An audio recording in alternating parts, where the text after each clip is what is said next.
Hello, good afternoon to you all. My name is Laurel Scott and I am from Akwa Ibom State. Instead I to be precise.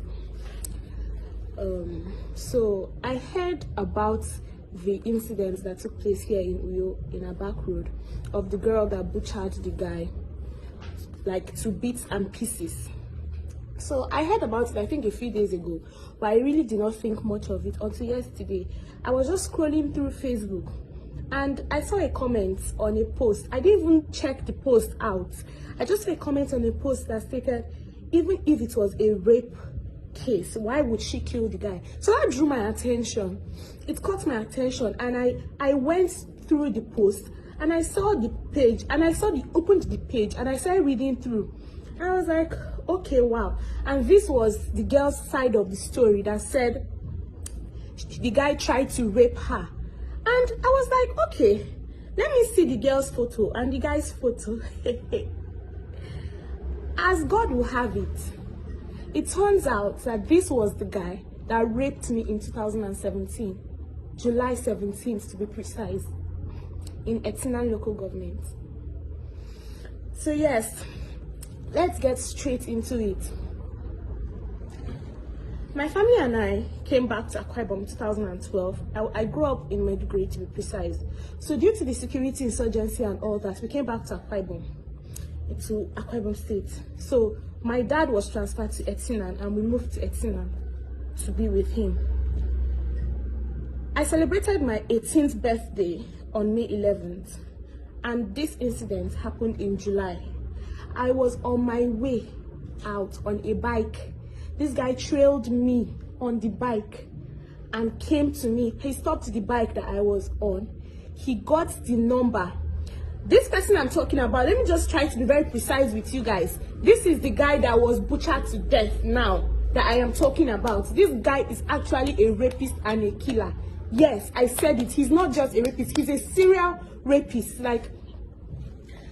this guy met me, he spoke to me, he sounded so sound. Yes, the same thing the girl said, the same thing, the exact way. That is how it is. Yes, the guy sounded so sound. He was like, okay, since you're in a haste, just give me your number. When you come back, we'll get to see and talk. And me too, I was in a haste. I was like, I better them just give him the number. It's not like I'm going to pick up his call or something.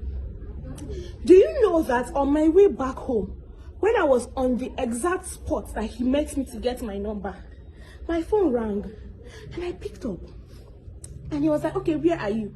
I told him, okay, I am where he saw me. And by this time, this was already around 6:30 in the evening. In Etina, you know that by 6 o'clock, everybody is already on their way home. Everybody is already inside their houses and it is already late and almost dark. So, he told me to stop by a particular filling station. I will be giving details. This particular filling station is called Ngozi Filling Station and it is in Etina.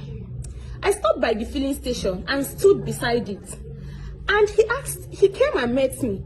He said yes, that he told his aunt, just listen to the storyline so that you know that the whole jazz thing that the girl said is true and it is realistic. It is very, very true that the guy uses jazz on his on how am I going to put it? Will I say on his victims? Yes, he jazzes them. Yes, he hypnotizes them. So he told me that his auntie, that he told his auntie that I was coming by to visit him.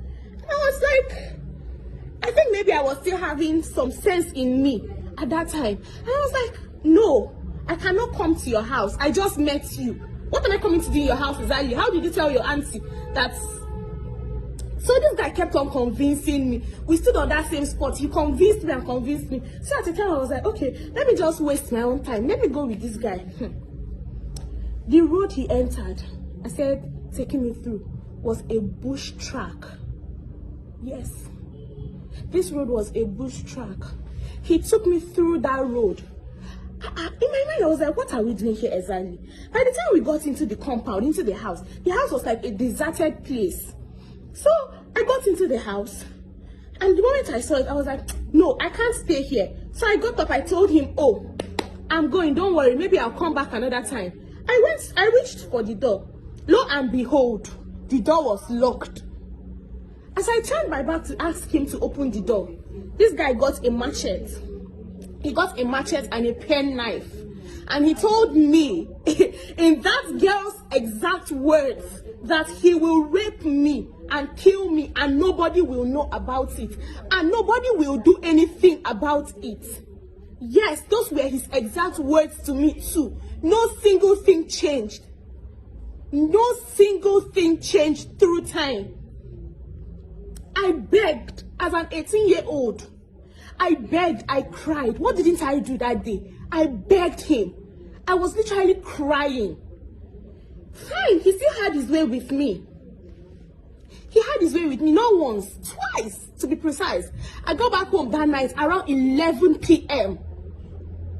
I got back home, I snuck into the house. I had my bath. I cried my eyes. I cried for days. Well, if you know me, you know that I left Etinan just a few weeks after that event. I left Etinan because of the series of events. The only person I was able to tell about this thing then was my elder sister. And I told her about it. Turns out he got to know that my elder sister knew about it. And he started threatening her from that time. And this guy's name is Akwawo Jaffe. That is his name. Quote me. I am the one, Laurel, that is saying it. That is his name. This guy's name is Akwawo Jaffe. He's not, I can vouch on it. I can vouch on my life that it was not that girl did not just want to murder him. Now, let me tell you guys something. When this event took place that night, when he turned his back, I saw an iron, a metallic thing. I held it in my hand, but I didn't have the mind to hit this guy with it. He now turned, he saw me with it, he was like, do you want to hit me? Oh yeah, go ahead, hit me. But I didn't have the mind to do it.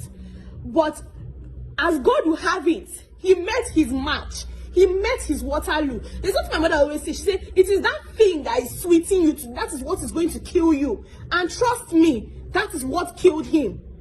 See, if you've had an experience with that guy, if that guy has had anything to do with you that was not based on consent in the past, see, this is the right time to talk and speak up. Yes, this is the right time to talk and speak up, because I know our own Akwa Ibom state government, this thing in the long run, that girl she will go to jail, because they will not think it is. We all know our very Nigerian government. We know our policies. There is nothing like self-defense to us.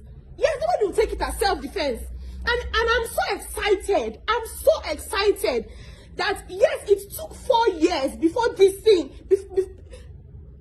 Before everything came to play, before he paid for his crimes and everything, but he died a painful death. That's the beauty of it all. That is the joy of it all. Like, he did not die like a normal death. That, okay, yes, she just stabbed him on his heart. No, he felt the pains of people that he had hurt in the past. Yes, he felt that pain before he died. Yes, and he felt it on his flesh. And I believe from the post I saw, his legs were apart, his leg was away from his body. That means she butchered him. Like, how? Like, she maimed him. Yes. And that is the joy. See, this is the only thing that can save this girl at this time.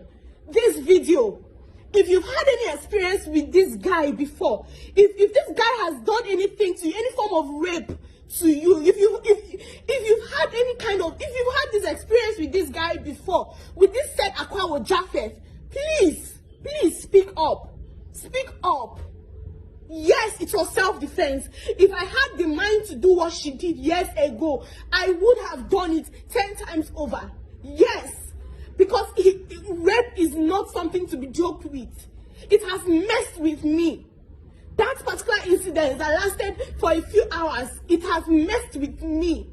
It has messed with me. I'm not his first victim, and I'm very sure I was not the last. And he definitely met his Waterloo. Yes, so if you've gone through this before, if you've had this experience with this guy, please speak up. Please, kindly speak up. Thank you.